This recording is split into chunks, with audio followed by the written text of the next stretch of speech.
Hello everyone, welcome to Sukshmas. I am Shivani, your self-learning coach of Sukshmas. So let's begin our today's topic and our today's topic is subject verb agreement. जैसे कि हम कुछ उसके important rules already पढ़ चुके थे, आगे के हम कुछ और important rules आज पढ़ने वाले हैं. So as you can see, the next rule it is given, a number of is used with plural countable noun and it will take plural verb. So जब कभी भी a number of given होगा, सो a number of के साथ जो noun लगानी है वो भी प्लूरल और जो वर्ब लगानी है वो भी प्लूरल होगी. बट ऐसा होगा क्यों? क्योंकि आपको पता है जो अ होता है वो क्या होता है, इंडेफिनिट आर्टिकल होता है. और इनडेफिनिट का मतलब क्या होता है, चीजें काफी सारी हैं. सो अ नंबर ऑफ का मतलब है जब चीजें डिफाइन नहीं होती हैं, हमें पता ही नहीं होता है कि 100 लोग हैं या 1000 लोग हैं, नो, चीजें इनडेफिनिट है. सो इसलिए यहां पर जो वर्ब लगेगी that is also plural. Next is the number of. So the number of के साथ जो नाउन चलेगी वो तो प्लूरल होगी, बट जो वर्ब होगी वो क्या होगी, वो सिंगुलर होगी. अब ऐसा क्यों? क्योंकि द कौन सा आर्टिकल होता है, डेफिनेट आर्टिकल. और डेफिनेट का मतलब क्या हो गया, कोई भी चीज डिफाइन हो गई कि बहुत सारों में से, जब आप बोल दोगे बहुत सारों में से ये वाली एक चीज, उसकी बात हो रही है. सो इसलिए उसके साथ जो वर्ड चलती है दैट इज सिंगुलर. अब एक चीज हमेशा याद रखना, ऑफ के बाद अगर कभी भी काउंटेबल नाउन होगी, काउंटेबल का मतलब जैसे पेन हो गया, बैग हो गया, जिसको काउंट कर सकते हैं, तो ऑफ के बाद जो नाउन होगी वो हमेशा प्लूरल ही चलेगी. सो आइए एग्जाम्पल देख लेते हैं. जैसे आप देखो, a number of the players. So of given था इसलिए यहां पर नाउन प्लूरल गिवन है, बिल्कुल सही है. आर क्यों गिवन है? क्योंकि नंबर डिफाइन नहीं है, प्लेयर्स मतलब काफी सारे प्लेयर्स हैं.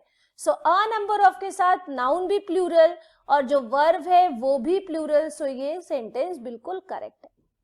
Next, the number of players accused of taking steroids is increasing weekly. Weekly का मतलब एक हफ्ते की बात हो रही है, मतलब 7 days. सो ऑफ के बाद जो नाउन है वो तो प्लूरल है क्योंकि वो काउंटेबल नाउन थी, बट जो हेल्पिंग वर्ब है वो सिंगुलर क्यों है? क्योंकि आप यहाँ पर द नंबर ऑफ का यूज कर रहे हैं. सो इसलिए इसका आंसर इज बिल्कुल करेक्ट है. अब मुझे ना इसमें एक क्वेश्चन बनते हुए नजर आ रहा है.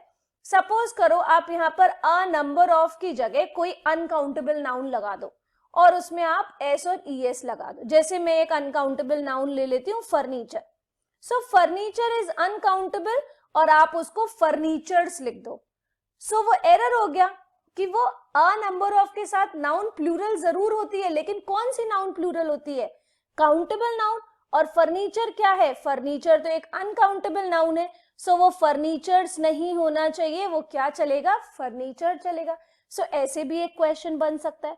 या फिर आप ऐसे भी कर सकते हो, जैसे यहाँ पर आपने the number of players as it is question को लिया, उसको मॉडिफाई कर दिया और यहाँ पर आर लगा दिया. सो द नंबर ऑफ के साथ आर तो चलता ही नहीं है क्योंकि वो चीजों को डिफाइन करता है, इसलिए यहाँ पर क्या हो जाएगा, सिंगुलर का यूज हो जाएगा. सो इस तरीके से आप क्वेश्चंस क्रिएट भी कर सकते हो और मॉडिफाई भी कर सकते हो. नेक्स्ट आगे बढ़ते हैं. नेक्स्ट गिवन है singular indefinite pronoun subjects. Singular indefinite, indefinite का मतलब जो डिफाइन नहीं कर रहे हैं, जैसे ईच है. अब क्लास में बहुत सारे स्टूडेंट्स बैठे हैं, आपको थोड़ी ना पता किसकी बात हो रही है. ईच को बोला जा रहा है, इधर 2 लोग हैं उसमें से कोई एक, neither, one, nobody, nothing, anyone, anybody, anything, someone, somebody, something, everyone. ये हमेशा क्या लेंगे, ये हमेशा सिंगुलर वर्ब लेंगे. तो आप जैसे कि एक सेंटेंस में आपसे बोलूं, each of us have done this. अब ईच में कौन ईच नहीं पता है ना. सो ये सिंगुलर इनडेफिनेट प्रोनाउन है, इसलिए यहां पर हैव नहीं होगा, हैव के प्लेस पर क्या हो जाएगा, हैज हो जाएगा. सो सेम विथ समथिंग, आप इसी सेंटेंस को मॉडिफाई भी कर सकते हो. ईच ऑफ देम लिख दो तो भी आंसर हैज चलेगा, या फिर आप यहाँ पर लिख दो either of us. So either of us लिखोगे तो भी यहाँ पर आंसर उसका क्या चलेगा, हैज चलेगा. सो आप बहुत तरीके से इसके क्वेश्चंस बना सकते हो. नेक्स्ट, प्लूरल इंडेफिनिट प्रोनाउन, अब प्लूरल इंडेफिनिट प्रोनाउन क्या होते हैं, जैसे सेवरल हो गया, फ्यू हो गया, बोथ हो गया, मेनी हो गया, इन सब के साथ वर्ब कौन सी लगानी है, प्लूरल लगानी है। जैसे both do a good deal of work around the office, अब यहाँ पर डू यूज हुआ है, डस का यूज क्यों नहीं हुआ, क्योंकि यहाँ पर बोथ क्या था, प्लूरल इंडेफिनिट प्रोनाउन। सो उसके साथ जो वर्ब लगानी है वो प्लूरल, और वर्ब प्लूरल कब होती है, जब उसमें एस और ईएस नहीं आता है, इसलिए यहाँ पर डू एकदम करेक्ट है। फाइन, सो सेम, अब इसको भी मॉडिफाई कर सकते हैं। मुझे तो एक यहाँ पर भी क्वेश्चन बनता हुआ नजर आ रहा है, जैसे मैं यहाँ पर ऑफ वाला रूल लगाती, मैं सेम सेंटेंस रहने देती और मैं यहाँ पर वर्क की जगह वर्क्स कर देती। सो वर्क क्या है, एक अनकाउंटेबल नाउन है जिसमें एस और ईएस नहीं लगता। इस तरीके से भी आपका एक एरर डिटेक्शन का क्वेश्चन बन सकता था, बिल्कुल सेम सेंटेंस से। सो आइए चलते हैं नेक्स्ट रूल को देखते हैं।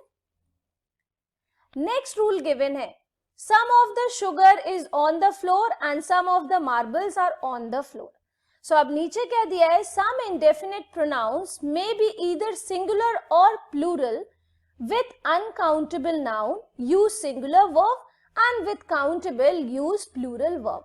So some के साथ कुछ ऐसे indefinite pronoun होंगे जिनके साथ singular भी लगाना है, plural भी लगाना है। So अगर कभी भी countable चीजें दी होंगी तो प्लूरल लगा देना, बट अगर अनकाउंटेबल होंगी तो फिर प्लूरल नहीं, फिर हमेशा सिंगुलर ही चलेगा। और एक और चीज, उन नाउन में कभी भी एस और ईएस मत लगाना। For example, some of the sugar, so sugar uncountable है, उसे गिना नहीं जा सकता, इसलिए ये शुगर्स नहीं हुआ, शुगर करेक्ट है। इज क्यों हो गया, क्योंकि बात अनकाउंटेबल की हो रही थी। अब नेक्स्ट देखो, some of the marbles are on the floor, so marbles क्या है, काउंटेबल है। अब उसके साथ बात किसकी हो रही थी, काउंटेबल की, तो इसलिए हमने हेल्पिंग वर्ब भी प्लूरल लगा दी। इसी से एक क्वेश्चन हम बना सकते हैं, या फिर आप देखो बनता हुआ नजर आ रहा है ना, मैं यहां लिख दूं some of the water, so water होगा या वाटर्स होगा, सो वाटर करेक्ट है, इज ऑन द फ्लोर। अब यहां पर मैं लिख दूं some of the glasses of water, अब बात किसकी हो रही है, वाटर की नहीं हो रही है, वाटर के ग्लासेस की बात हो रही है, तो ग्लासेस तो काउंटेबल होते हैं। सो जब ग्लासेस काउंटेबल होते हैं फिर यहाँ पर इज नहीं होगा, फिर उसके साथ आंसर क्या हो जाएगा, आंसर आर हो जाएगा। सो इस तरीके से आप अपना क्वेश्चन भी मॉडिफाई कर सकते हो अलग अलग वेरिएबल्स को लगाकर। ठीक है, नेक्स्ट आगे बढ़ते हैं। नेक्स्ट गिवन है, every man, women and child participate in the life boat drill. So इसका रूल देख लेते हैं, with every and many a always use a singular verb.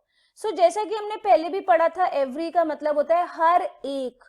सो इसके साथ जो नाउन लगानी है वो तो सिंगुलर लगानी ही है, क्योंकि उसका हिंदी में सेंस क्या आ रहा है, एक, और एक के साथ कोई भी नाउन सिंगुलर जाएगी। एंड उसके साथ जो वर्ब लगानी है वो भी क्या होगी, that is also singular. For example, every child is not intelligent, so we say every child। पहली बात तो हम children नहीं बोलते, फिर हमने is क्यों बोला, क्योंकि every सिंगुलर को डिनोट करता है हर एक। सो उसके बगल में जब नाउन आ रहा है, जैसे वन आता है, सो वन का मतलब एक, उसके बगल में नाउन आएगा तो सिंगुलर ही आएगा ना, ऐसे इसका मतलब भी हर एक है, इसलिए इसके साथ नाउन सिंगुलर आ रही है तो हेल्पिंग वर्ब भी सिंगुलर आएगी। अब अगर मैनी अ दिया होगा तो मैनी अ के बगल में नाउन आ रही है ना, इसलिए यहाँ पर चाइल्ड करेक्ट है। और ड्रीम्स क्यों हो जाएगा, क्योंकि सिंगुलर वर्ब बनानी है, तो सिंगुलर वर्ब में एस और ईएस लगाते हैं, इसलिए यहाँ पर ड्रीम्स का यूज करेक्ट है। Next, every man comma women and child participates, बिल्कुल सही है। इसी से देखो ना, आप एक क्वेश्चन और बना सकते हो ना, यहाँ पर आप इसको मॉडिफाई कर दो, एवरी मैन और विमेन में ई वाला लगा दो, तो ये रॉन्ग हो जाएगा, एरर डिटेक्शन है कि यहाँ विमेन नहीं होना चाहिए, वो विमेन MAN वाला ही रहेगा, क्योंकि वर्ड एवरी का यूज हुआ है। लेकिन एक एक्सेप्शन, अगर मैनी अकेला लिखा होगा तो फिर उसके साथ नाउन भी प्लूरल और हेल्पिंग वर्ब भी प्लूरल चलेगी। लेकिन अगर मैनी अ गिवन होगा तो अ के बगल में नाउन क्या होनी चाहिए, दैट शुड बी सिंगुलर, और जो वर्ब होगी वो भी क्या हो जाएगी, वो भी सिंगुलर हो जाएगी। अभी इसी को मॉडिफाई करके एक क्वेश्चन बनते हुए दिख रहा है ना आपको। मैं बोलूं मैनी अ मैन, मैं इसको बस अ मैन बना देती हूँ, तो क्या आंसर हैव कम होगा? नो, हैव की जगह पर हैज हो जाएगा। So these are the some important rules of subject verb agreement, जिसके बेस पर क्वेश्चंस ज्यादातर पूछे जाते हैं। सो गाइज, अब जैसा कि आप जानते हो, मेरे इस लेक्चर के बाद आपका काम शुरू होता है, वो है इस टॉपिक को रिवाइज करने का और इस टॉपिक को प्रैक्टिस करने का। और इस प्रैक्टिस को आसान बनाने के लिए सूक्ष्माज लाए हैं self learning game beyond knowing. So इस गेम में पार्टिसिपेट करके आप अपनी डेली सेल्फ स्टडीज कर सकते हो। इस गेम की सबसे खास बात ये है कि ये एक सेल्फ लर्निंग गेम है, जहां आपको एक सेल्फ मेड क्विज, क्वेश्चन, एक आंसर लिखना होता है और क्विज प्ले करनी होती है, जो आपकी एवरीडे लर्निंग डोज को पूरा कर देती है और खेली खेल में आपकी डेली सेल्फ स्टडीज भी करा देती है। सो मैंने इतना कुछ बताया, आइए देख लेते हैं है क्या ये। सो जैसा कि मैंने आपको उस गेम के बारे में बताया, अब वो गेम है क्या, तो देखिए आज हम उस टॉपिक के बेस पर एक क्विज क्वेश्चन को पोस्ट करते हैं। पहले तो आपको दिख रहा होगा ये सूक्ष्मास का प्लेटफॉर्म है, यहाँ पर आपको क्विज दिख रहा होगा। जब आप क्विज पर क्लिक करोगे तो एक पोस्ट क्विज का एक ऑप्शन आएगा, उस पर जब आप क्लिक करोगे तो इस तरीके से आपको इस पेज पर लैंड कराएगा। अब यहाँ पर जैसे मैंने एक क्वेश्चन बना लिया और मैंने लिखा identify which part has an error in it, और मैंने सेंटेंस बनाया many a weekends was spent by Marthy and Bestie searching out of the way shops and country auctions for their antiques। मैंने एक सेंटेंस ले लिया।